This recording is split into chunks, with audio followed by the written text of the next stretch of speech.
উদ্দেশ্য বাস্তবায়ন করতে হলে আমাদেরকে যে কাজটা করতে হবে সেটা হচ্ছে আগে আমরা যে মনোনীত প্রার্থী আমাদের কাছে আজকে আসছেন তার নির্দেশনা আজকে আমরা শুনবো, কিন্তু আমরা যদি আমাদের সংসদে রাষ্ট্র ব্যবস্থায় ইসলামকে কায়েম করতে না পারি তাহলে এই সমাজে বা আমরা এইভাবে মানে আলোচনা করে এই বাংলাদেশের সেই পাকিস্তান ফিরার থেকেই তো ওয়াজ মাহফিল বা এইসব কিছু চলতেছে না। যদি চলতে থাকে তাহলে আমরা কি সুদ বন্ধ করতে পারছি? আমরা ঘুষ বন্ধ করতে পারছি? আমরা মানুষকে ন্যায় বিচারের বাস্তবায়ন করতে পারছি? যদি না পারি তাহলে এইভাবে ওয়াজ নসিহত এইভাবে মাহফিল করে হয়তো বা কিছু লোক করা সম্ভব। যদি আমরা রাষ্ট্র ব্যবস্থা এই ইসলামকে কায়েম করতে পারি তাহলে এই পরিপূর্ণ ইসলামিক রাষ্ট্র যখন কমপ্লিটলি কায়েম হবে তখন আমরা এই সকল মৌলিক অধিকারগুলো মানুষের জন্য নিশ্চিত করতে পারবো।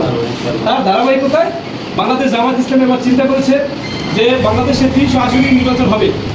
এই 300 আসনের নির্বাচন হলে বাংলাদেশ 300 আসনেই প্রার্থী দেওয়ার চিন্তা করতেছে। যদি কোনো জোট বা এলিয়েন্স এখন পর্যন্ত হয় নাই, হইলে আলাদা কথা। যদি না হয় ততক্ষণ পর্যন্ত বাংলাদেশ জামাত ইসলামের প্রার্থী ধারাবাহিকতায় আমাদের স্যার এখানে প্রার্থী, সেই প্রার্থী যদি বিজয়ী হতে পারে, এইভাবে সারা বাংলাদেশে যদি আমরা আমাদের প্রার্থীদেরকে বিজয় করে সংসদে নিয়ে যেতে পারি তাহলে এর মাধ্যমেই কোরআনের আইন বাংলাদেশে কায়েম করা সম্ভব।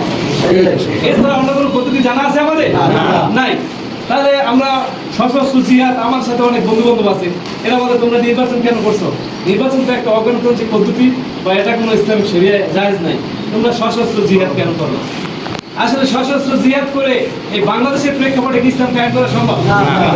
এই কারণে আমরা বাংলাদেশ জামাত ইসলামের লক্ষ্য উদ্দেশ্যই হচ্ছে বাংলাদেশের নিয়মতান্ত্রিক ও গণতান্ত্রিক পদ্ধতিতে ন্যায় ও ইনসাফ ভিত্তিক সমাজ কায়েম করে আল্লাহ সন্তোষ অর্জন। মূলত আমাদের গোলটা হচ্ছে ওই জায়গায় যেখানে আল্লাহ সন্তোষ অর্জন করতে হবে। আমাদের মরহুম সেক্রেটারি জেনারেল আলী হাসান মোহাম্মদ মুজাহিদ স্যারের একটা কথা আমি শুনেছি, সে বলছে যে আমি যে কাজটা করে যাচ্ছি এতে বাংলাদেশের দিন কায়েম হোক বা না হোক তাতে আমার সমস্যা নাই, এই কাজের মাধ্যমে যদি আমার জান্নাতের ফয়সালা হয়ে যায় এটাই আমার সফলতা। তাহলে এই সেরা তারা যে চলে গেছে এই তামান্না নিয়ে, তারাই কিন্তু আজকে আল্লাহ পাক তাদেরকে সফল করেছেন। এই কথা বলে আমার সংক্ষিপ্ত কথা আমি এখানে শেষ করছি। আসসালামু আলাইকুম ওয়া রাহমাতুল্লাহ।